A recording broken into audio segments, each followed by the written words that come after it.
Imperial Uncle. Chapter 16. The next day, I finally get a free day to myself. His Majesty doesn't summon me, and no visitor comes to call. One may question what is the matter with us sometimes. When one's schedule is overrun by one thing after another, one tends to think no amount of sleep is enough. As the time one must rise draws near, the wish to crawl back into bed and lie down some more in the time it takes for the servants to bring the water for washing up is paramount. But on a day like today, when there's truly nothing to do, with no one to disturb my dreams, then try as I may to sleep every which way, before it's even noon I can sleep no more, so I climb out of bed without anyone's prompting. After lunch, I take a solitary stroll in the courtyard to work off the food, and feeling a trifle lonely, I change into casual clothes to go spend my time where one is more likely to find some fun. There are myriad towers and pavilions and small lanes and such where someone with interests such as my own can go, but ones where I can go are few. This is because my particular preference is not commonplace. Most prefer younger men with tender voices and delicate features, but I prefer them a bit older. However, of those who've reached the age I prefer, there aren't that many who haven't yet taken a client. In fact, I don't really care whether someone's a virgin or not. But of those who aren't virgins, unless they're especially renowned, most won't dare to keep me company. It may be due to those rumors that I'm exceedingly hard to please. There's nothing I can do about such talk. I don't think I'm a fussy sort of person. Perhaps I may be a bit picky about looks, but out of the entire capital, how many top-notch courtesans can there be? And so even when I go to the brothel, it's lonelier going than for other people. I reach the House of Dusk, where I play Go with Chusun for a while and have a few cups of tea. One could say that Chusun has become someone I often visit in the past couple of years. He has elegant, delicate features, converses well, and possesses an agreeable temperament. He always knows what to say when it's appropriate to speak, and he would never add anything when it would be ill-advised to speak. Even among officials of the imperial court, those who are capable of such can already be counted as quite accomplished. Though I'm usually fond of him anyway, at present I'm finding his nature particularly valuable. It may be because I'm feeling a bit lonesome today. In bed, I find Chusun all the more to my liking as I hold him in my arms. I brush the hair on his forehead aside, moist from the sweating earlier, and half serious, half teasing, I ask him, "Why don't you come back to the estate with me?" Chusun laughs aloud, his voice is still somewhat languid. "Your Highness, isn't it true that you never bring anyone back home?" "That's just what I used to do. It's not a rule of any sort." I sit up halfway, watching him. "Come back with me." Pushing himself up, Chusun reaches over for an inner robe to pull over his shoulders, and he hums his assent. I really am going to take Chusun back to the estate then. In all my years of roaming the establishments of the pleasure quarters, this is the first time taking someone away to go home with me. Realizing this, I suddenly feel a bit forlorn. It's only afternoon, still some time yet before nightfall. I didn't want to draw too much attention while visiting the House of Dusk, so I came in a small palanquin. Now that I'm taking Chusun back with me, it feels a little tight. But squeezing in together does have its own appeal. Chusun sits pressed up against me. He followed me out as soon as he had finished bathing. The barely discernible fragrance of a fresh bath emanates from him with each shake of the palanquin. With someone like this at my side, whom I can touch whenever I reach out, whom I can embrace if I desire to do so, whom would answer me if I speak, my heart feels fuller, not as hollow as the way I felt last night and all through this morning. Taking Chusun's hand in mine, I'm just about to do something else when the palanquin jolts, then stops entirely. I wait a moment before asking, "What is the matter?" Outside, one of my attendants replies, "Your Highness, the way forward is blocked. We're not sure why, and we already dispatched someone to make inquiries. Soon, our scout returns. The way is blocked because Grand Chancellor Liu's official palanquin has been stopped at the front." Seems someone is crying about their grievances against the courts on the street, and barred the way of the Lord Chancellor Liu's palanquin. The entire road is jammed. At once, I push the curtain aside. Is that so? I shall go have a look. Prosperity Street is one of the wider streets in the capital. It is one that many officials must take on their way to and from court assembly. On the rare occasion where His Majesty accompanies the Empress Dowager on her outings to the temples, to light some incense and offer prayers to the Buddha and so on, they will take this road as well precisely because of how wide it is. One could spread out both their imperial processions on the road with room to spare without it being crowded at all. And yet, after I descend from my palanquin, my eyes are met with a sea of black hair. Men and women, young and old, commoners all, pushing into a spacious street so completely it may as well be watertight.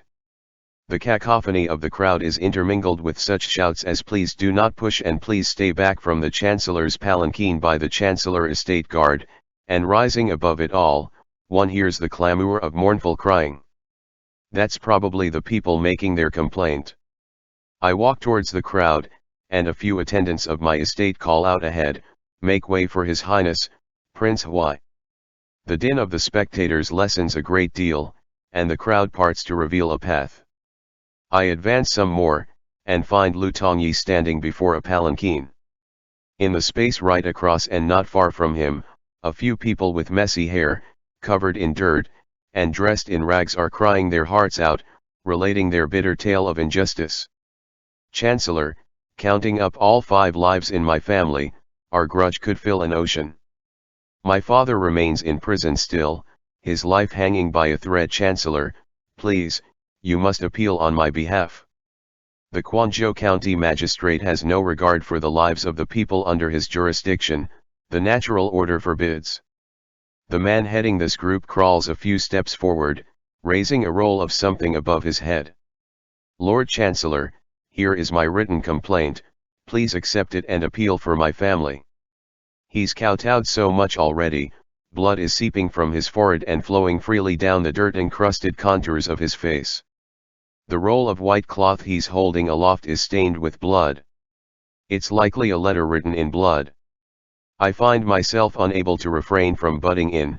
Every day at 3 hours and 3/4 past noon, Judge Zhang Bing of the Court of Judicial Review is bound to go through Auspicious Street.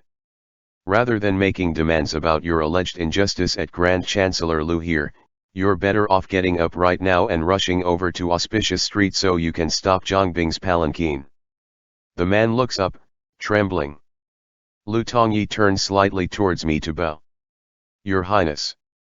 At once I say to him, "There's no need for that, Chancellor Liu. This prince just happened to be passing by, and came to see what's going on out of mere curiosity." I stop next to Lu Tongyi. He tells that man, "His Highness speaks the truth. Rather than giving your written complaint to me, you should go to the Court of Judicial Review. This official have a general idea about the grievances you speak of. Once the court accepts this case, this official will make sure to keep an eye out, and ensure the Ministry of Justice and the court give it a thorough investigation." The man's gaze suddenly turns even more bitter, and he lashes out, "Chancellor Liu, how can you turn a blind eye to such injustice? Do you intend to humor us, to look on as His Majesty's people are openly oppressed by these corrupt officials, to let these filthy bureaucrats treat our lives like dirt? Telling you to go to the Court of Judicial Review is not humoring you. You must know that business in the Imperial Court must be conducted according to the rules. Chancellor Liu shares His Majesty's burden in handling state affairs, and even though both the Ministry of Justice and the Court of Judicial Review falls under his jurisdiction, he merely supervises. He does not usually investigate the cases himself. If he accepts your plaint right now, then this plaint must wait until tomorrow morning's court assembly before it can be passed on to the Ministry of Justice, and they will then turn it over to the Court of Judicial Review for investigation. While that's happening, it'll need to pass through the hands of many administrators. A few additional documents may need to be written, and may require a number of official stamps. Even at its most expedient, The process will take until the day after tomorrow or the day after that before your case will be on file, there to await an investigation by the Court of Judicial Review. You said that your father is in still jail at this very moment, his life hanging by a thread. Each day that this drags on is another day of peril for him. So why not rush over to Auspicious Street to stop Lord John while it is not yet 3 in the afternoon? Once he accepts the plaint and Chancellor Lu makes plain to the ministry and the court that he is keeping an eye on the case, the court will begin investigating this injustice. In a daze, the man stares at Lu Tongyi and myself. Soon, he begins violently kowtowing again. Thank you for your advice, this lowly one will never forget such great kindness. He lifts his head slightly, and stares at me rather gratefully. Lord Chancellor Lu, this lowly one heard you call this nobleman your highness. This lowly one wonder which of his highnesses he may be. What's he doing trying to figure out what my title is instead of scurrying off to block Zhongbing's palanquin for? Lu Tongyi answers him, this is his highness Prince Huai. Again he stares at me in a daze, his gaze flickering before he goes back to kowtowing violently. Thank you, your highness. Thank you, your highness. The man and the woman behind him kowtow along with him. The kowtowing is done, but he's still in no hurry to leave. Crawling 2 more steps forward, he raises the rolled up blood letter again. This lowly one will go to Auspicious Street immediately, but this lowly one would still like you to have a read of my letter. This lowly one beg you, Chancellor Lu, you must appeal for justice on my behalf. Lu Tongyi nods. This official will, and saying so, he takes a step forward. I'm suddenly finding all of this somewhat fishy. I've seen many instances of people demanding redress in public, and while the particulars of this injustice are quite major, and these people demanding redress for said injustice are crying something fierce, they seem rather too poised. They did not run off for Auspicious Street forthwith. Instead, they're here dilly-dallying. They don't seem to be worried that they may waste too much time here and miss Zhongbing. Could it be they believe that the case will surely be overturned now, since Grand Chancellor Lu and I already found out about it? Lu Tongyi is already bending down to take the blood letter. The man is still looking down, kneeling. Grand Chancellor Lu, this lowly one have always thought you a virtuous chancellor, a proper public official just like the old Lord Lu. One of his hands holding the blood letter aloft moves abruptly. With a start, I realize that something is amiss. Before I can think about it, I've thrown myself forward, and grabbing hold of Lu Tongyi, I shout, Rancy, get back. In the space of a lightning strike, I spot a flash of cold light rushing towards the left side of Lu Tongyi's chest. I only have enough time to shield him with my arm. In an instant, a drop of cold pierces through the fabric and jabs into my right arm. Pandemonium ensues in our general surroundings, but I'm not really thinking about any of that. Lu Tongyi is firmly shielded by me, but I don't know if he's been hurt. In a torrent of words I ask him, Rancy, did he get you? Are you hurt anywhere? Lu Tongyi does not answer me, he's holding up my right arm. His Highness's arm is injured. Quickly, someone come bandage the wound. Get a doctor. There's so much noise around us. In turn I hold onto him and ask, Rancy, have you been hurt or not? The wave of blue in my arm startles, and ever so lightly sighs. Your Highness, I'm fine. Once he has moved, and spoken those words, I slowly come back to myself. And once I'm back to myself I come to the realization of the impropriety of the situation, what with Lu Tongyi and myself pressed so close together. When I was shielding him earlier, I shielded him rather too tightly, and now that one of his hands is holding up my right arm, it's as though we're embracing each other in public view in the middle of the street. As I realize this, rather salaciously, I actually find a sort of spine-tingling delight rising in me before I loosen my grip and back away from him. See, the servants of my estate just have more tact than most. They've waited until now to come support me, one on each side. Lu Tongyi lets go of my right arm as well. I watch him carefully, his expression may be serene, but he also seems deeply concerned. Ahem, in a moment of desperation earlier I'd inadvertently blurted out Rancy a few times. I wonder what he's going to think after hearing that. The 3 grievance criers have already been trussed up by the many attendants, tossed prostrate onto the ground.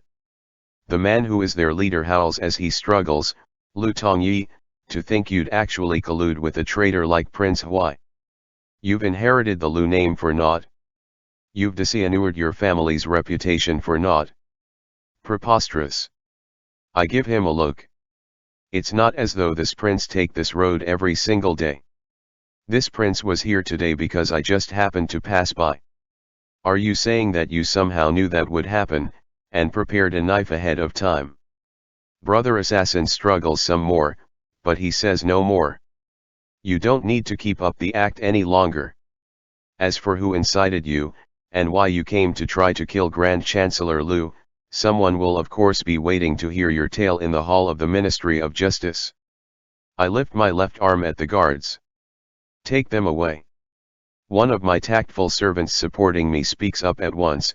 Your Highness is brilliant indeed. How could a bit-part character such as that ever hope to fool you? I laugh modestly.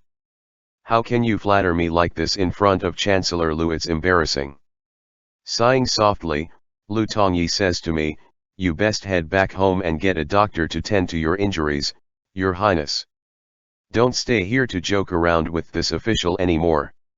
What happened today happened because this official was careless, that it has caused you. I interrupt him. Chancellor Lu, if you really want to thank me, then please stop talking like that right now. I never dared to raise such extravagant hopes as having the chance to hold Lu Tongyi in my arms. Today, I've somehow managed to hold him. Even if I get jabbed a few more times, it's still worth it. Lu Tongyi gazes at me, I look back into his clear eyes, and for a second I find it hard to describe what I'm feeling. I laugh. But you probably suffered a shock earlier, Chancellor Lu, and the panic made you a little confused. The dagger is still in my arm and you're already calling for someone to bandage the wound. It's kind of hard to bandage this. A small smile finally reveals itself in Lu Tongyi's expression. This is what they call losing one's wits in the face of battle. Not only did this one panic, but panicked completely.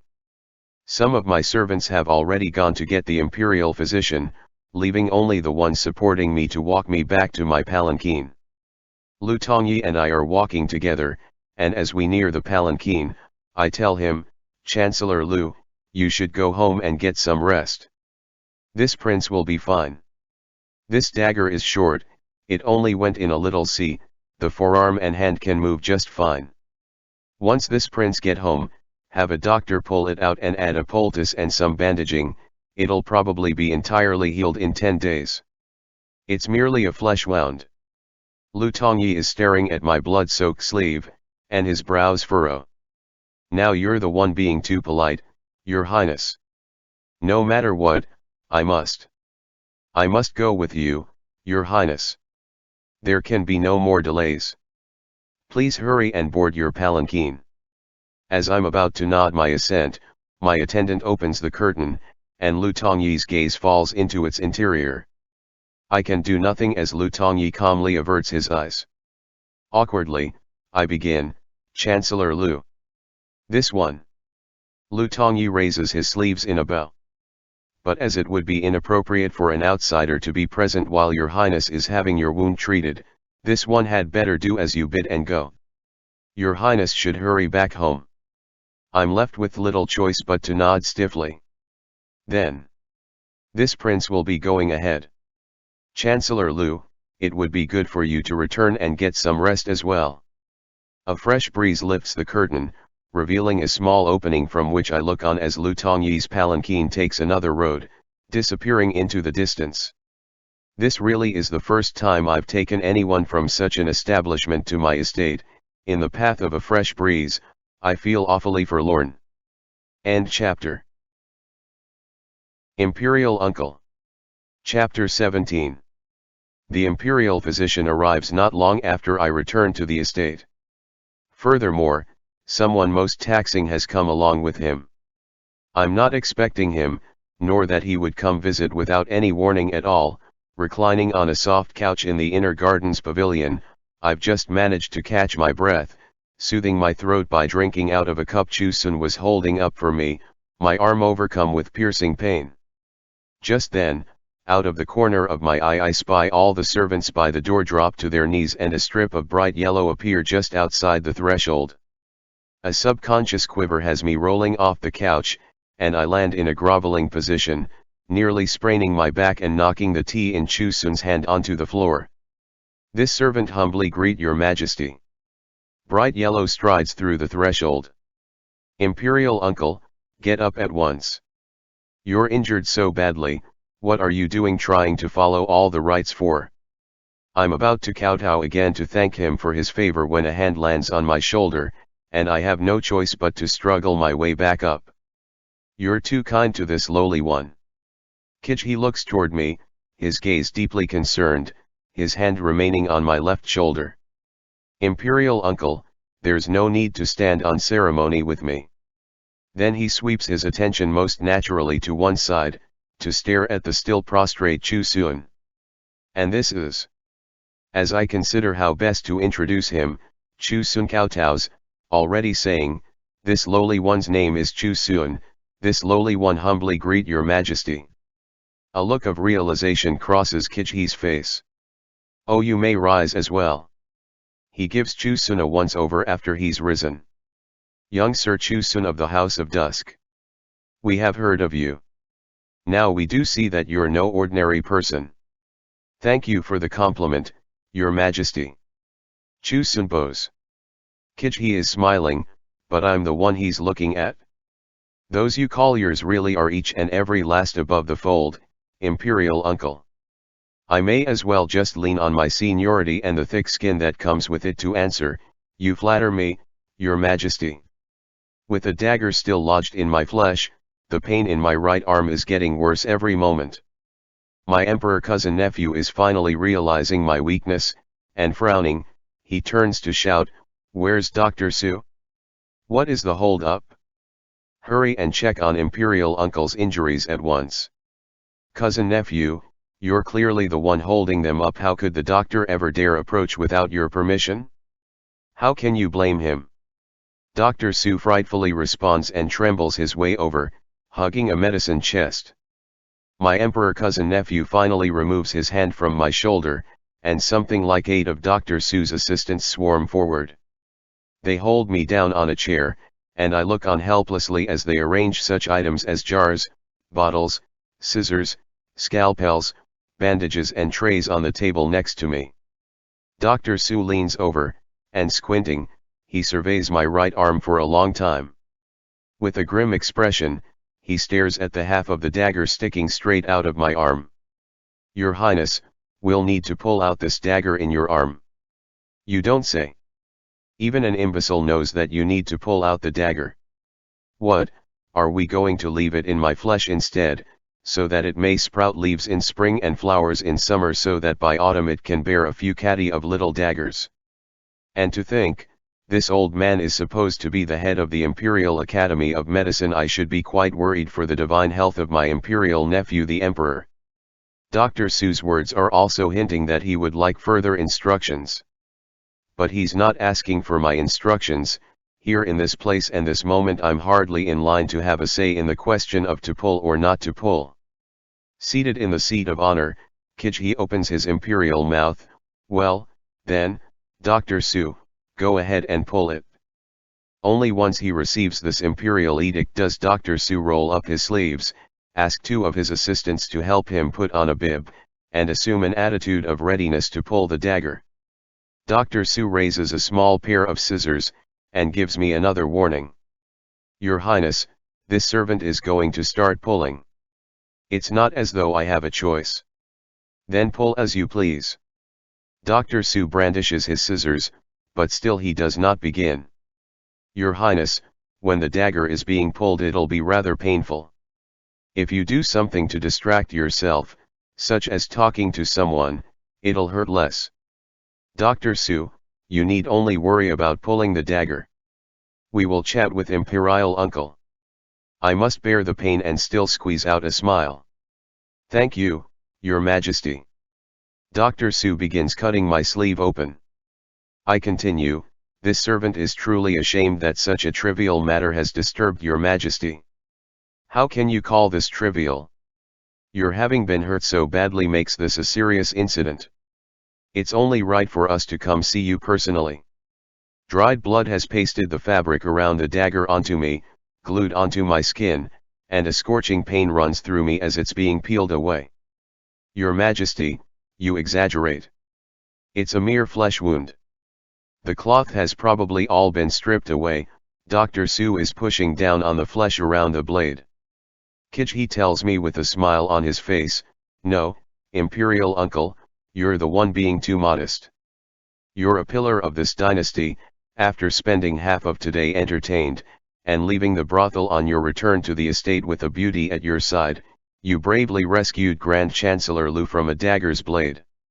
Such resourcefulness and courage is without rival. The dagger in my arm moves slightly. Gritting my teeth, I take in mouthfuls of cold air. That was a coincidence. Your Majesty, I believe there's story behind those assassins. They must be rigorously interrogated. He narrows his eyes, and hums an agreement. Let the Court of Judicial Review deal with it. We have always trusted Zhongbing in the way he handles cases. He meets my gaze again. Chancellor Lu hasn't been by to see you yet. Putting on a brave face, I tell him, Chancellor Lu probably had quite a fright. This servant told him to go home to get some rest. Oh, we are very happy that Chancellor Lu wasn't harmed. He gives me another look. We heard that you did not worry about yourself after being stabbed, and instead you held Chancellor Lu the whole time, and asked Rancy, were you hurt? You share such deep affection and fraternal love with the officials of the Imperial Court, Imperial Uncle. How harmonious the court has become these days, we are overjoyed. I suppress a shudder, and then the cut in my arm is suddenly empty. Dr. Su has finally removed the dagger. End chapter. Imperial Uncle. Chapter 18. Dr. Su and his assistants flock around my injured arm, putting to use every last jar and plate of stuff they laid out earlier.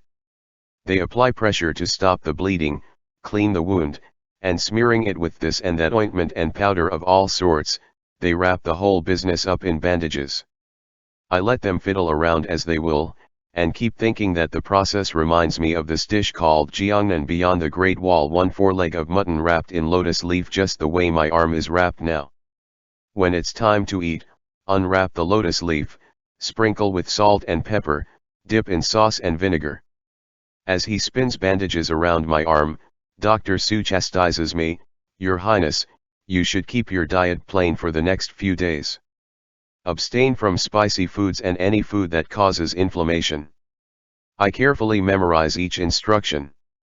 Dr. Su gifts me the entire pile of bottles and jars, and Steward So takes on the task of receiving them with the help of some servants.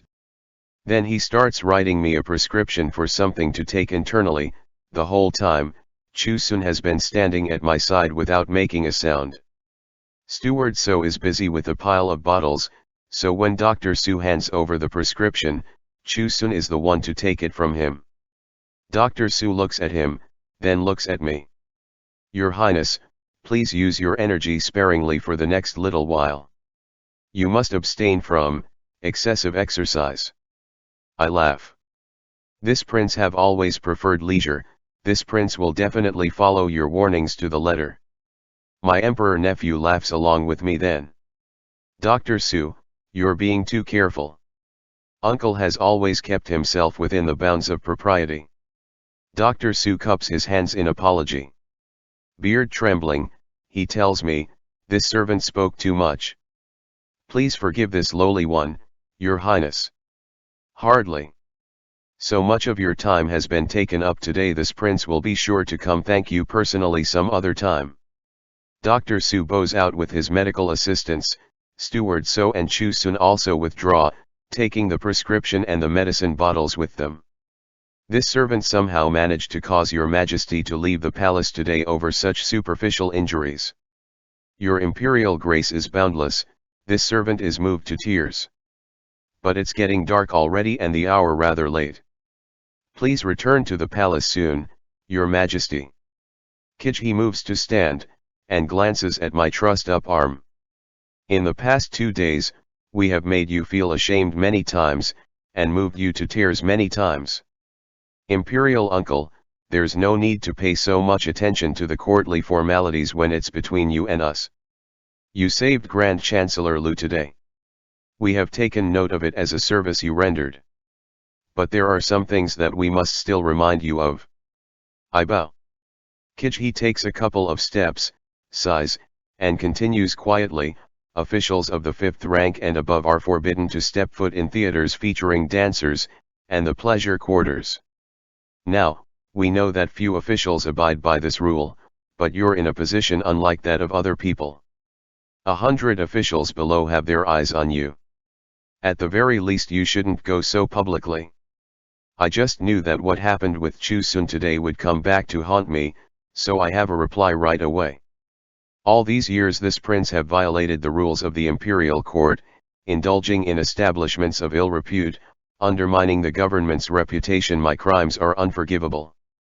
Your Majesty, please punish this servant as you see fit.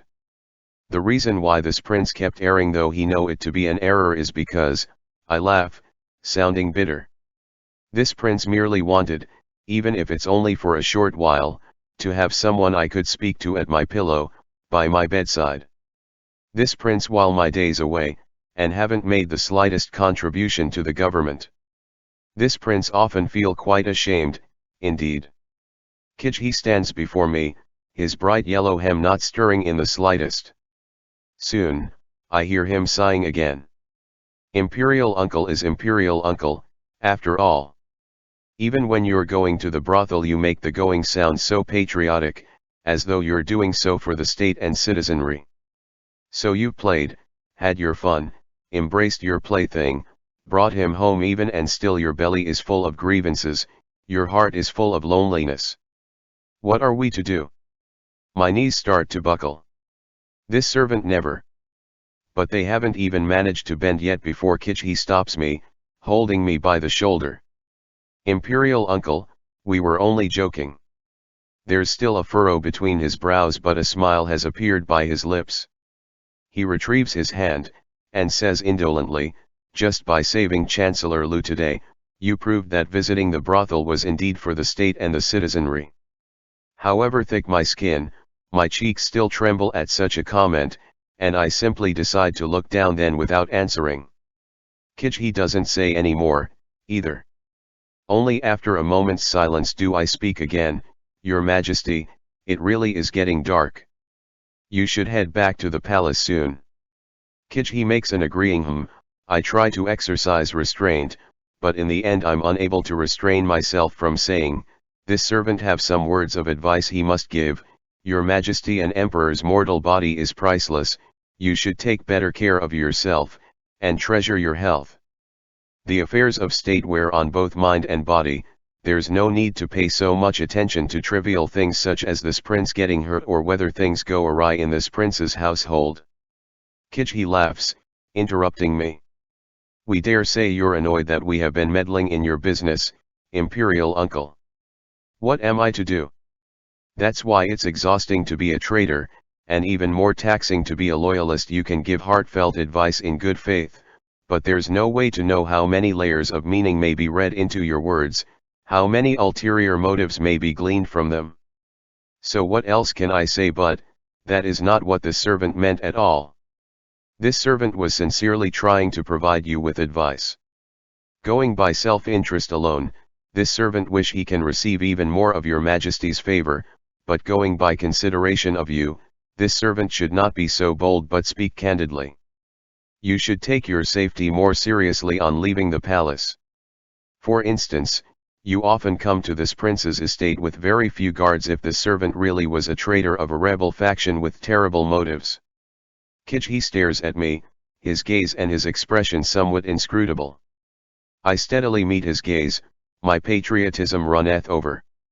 Soon, Kijhi turns away, saying coolly, we understand your dedication, Imperial Uncle. We will endeavor to be more mindful. He shoots me another glance. Since that's the case, we will go back to the palace for now. You'll be home to recuperate for the next few days, so there's no need to come to the palace. We will send someone to check on you in due time. I kneel, thank His Majesty for his favor, and finally manage to see my emperor nephew respectfully out the door. Once the imperial carriage has left the gates, the searing, pulsing pain at my wound returns, and I'm feeling a bit exhausted. I return to the daybed I was lying on earlier to rest a while. Chusun brings me over a cup of lukewarm tea, and I draw him close so he can sit next to me. Your Highness, you're injured, and so exhausted, why don't I go back for now so I won't get in the way of your recovery? I take the teacup from him, and taking a sip I smile at him. Even you don't want to keep this prince company any longer. Fine. I'll ask Steward So to arrange for a palanquin for you right now so you can go. Chusun takes the teacup back from me. Your Highness, after you put it like that, how would I ever dare to leave? I'll get someone to sort out a bedroom for young Sir Chu, Steward So says from one side of the room. I stop him immediately. No need. Not missing a beat, Steward So replies, I understand. Chusun rises. Sorry for the trouble, Steward So, his manner both humble and natural. Steward So looks up at him, and smilingly says, You're very welcome. Chusun returns to his seat at my side then, and I chat with him casually about this and that. Chusun was born to the literati class, into a family of scholar officials, and he's seen a lot after he fell on hard times and was forced to wander, destitute. He can talk about almost anything. I will often feel myself relaxing just from speaking with him. I take hold of Chusun's sleeve. It's too bad I forgot that there's no chin here at my estate, so we'll have to wait until tomorrow to get one. Otherwise, I'd have you play for me tonight. Is your Highness worried that you won't be able to sleep well tonight for the pain, and that's why you wanted me to play the chin? I deliberately pull a long face. Is this prince so ignorant of music in your eyes? When have I ever had the gall to use Sir Chu's chin playing as a lullaby? Chusun laughs. I'm just worried that if I actually played your Highness a lullaby, you'd just get more and more energetic as you listen. Getting more energetic is a good thing though, I tell him solemnly.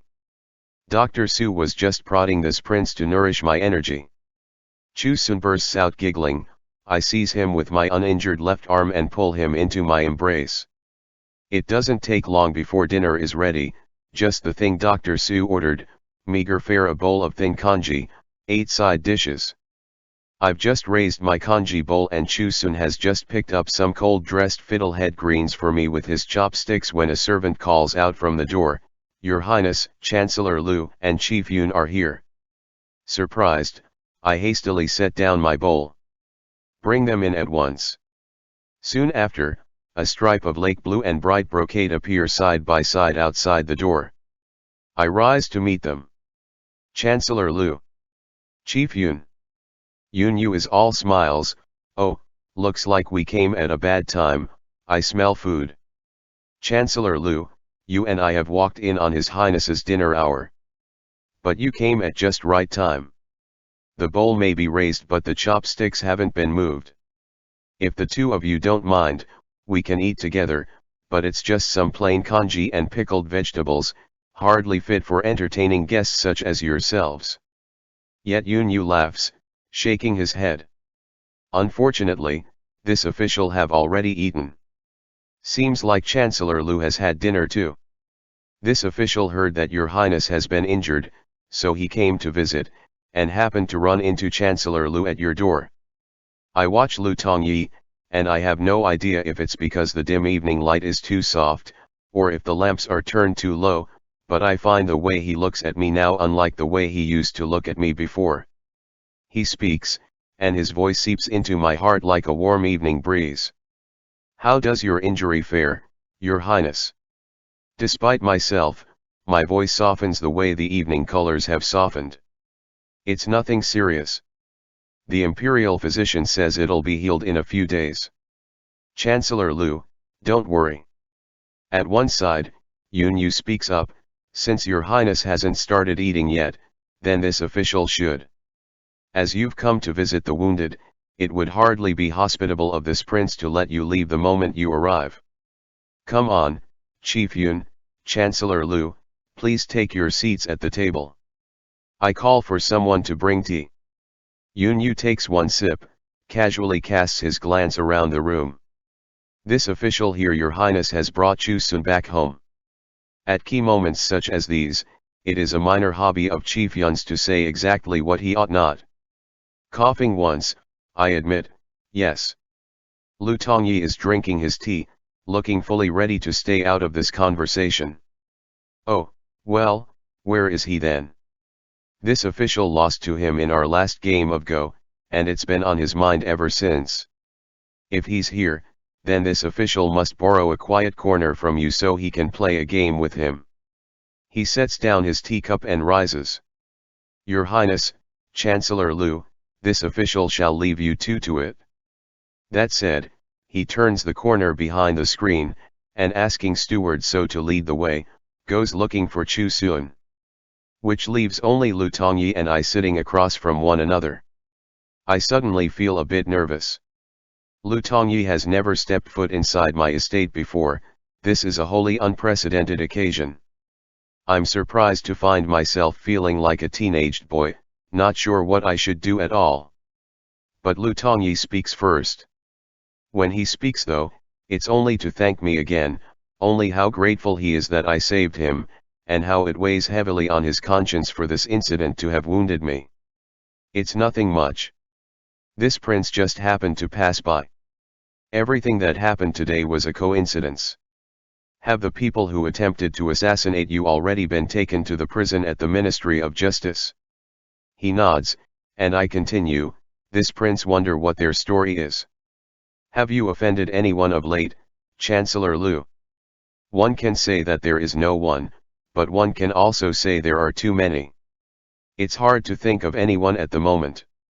What he says is the genuine truth. In the imperial court it is never possible to know for sure if one has offended someone, nor to know for sure whom one has offended. So I change the subject.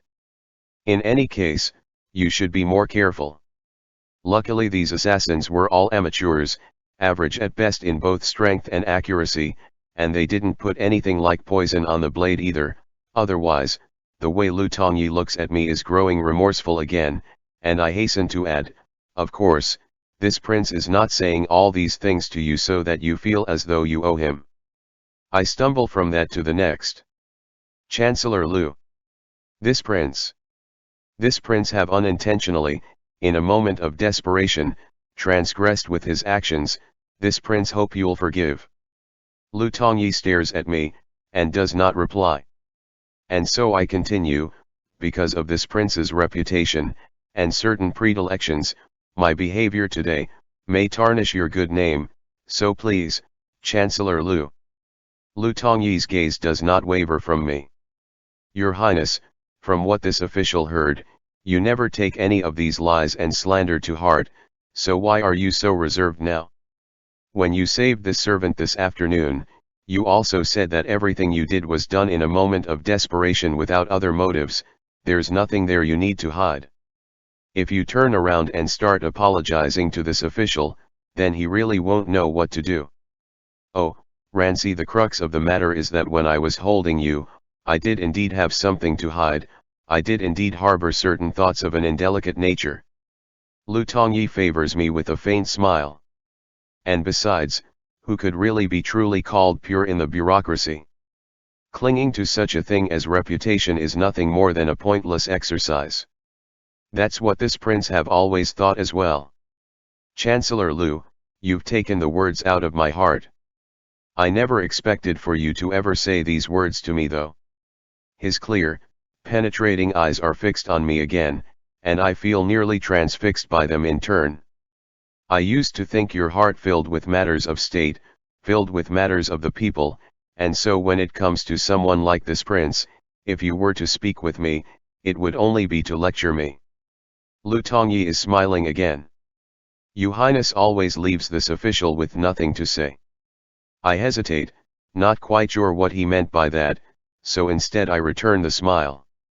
Come to think of it, this is your first visit to my estate. Even though it's already gotten pretty late, if you don't mind, this prince can take you inside and show you around a little. Of course, the Prince Huai estate is nowhere near as beautifully secluded as the Chancellor residence, but there is a garden in the back that's worth a visit, and it's quite serene at night as well. But Lu Tongyi is rising to his feet. It's getting rather late today, so this official won't disturb you any longer. If it's all right with you, this official will come over often to visit in the coming days. Please show this official then when I call, Your Highness. I stand as well, joy bursting out of my heart in full bloom over those words, will come over often to visit in the coming days. Then this prince will see you out, Chancellor Lu.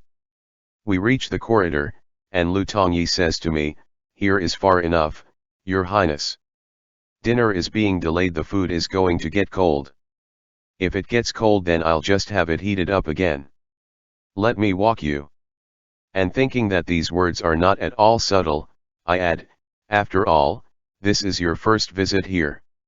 Lu Tongyi turns to me in the shadowy evening light. Your Highness, this isn't this official's first visit here. I am startled once more, and it seems like Lu Tongyi has smiled again.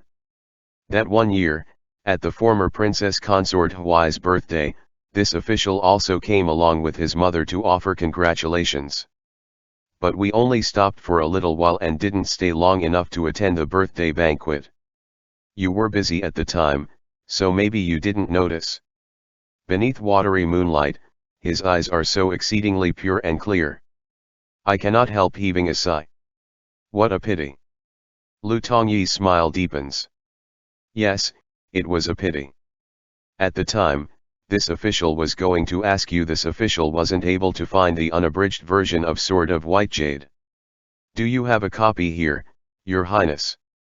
The moonlight of yesteryear, the stars of yesteryear, the pond of yesteryear, the sweet Osman thus of yesteryear, they materialize as his last words fall, replacing the present scene and the world around us. The only thing I cannot know is whether the person standing before me is still that same young man.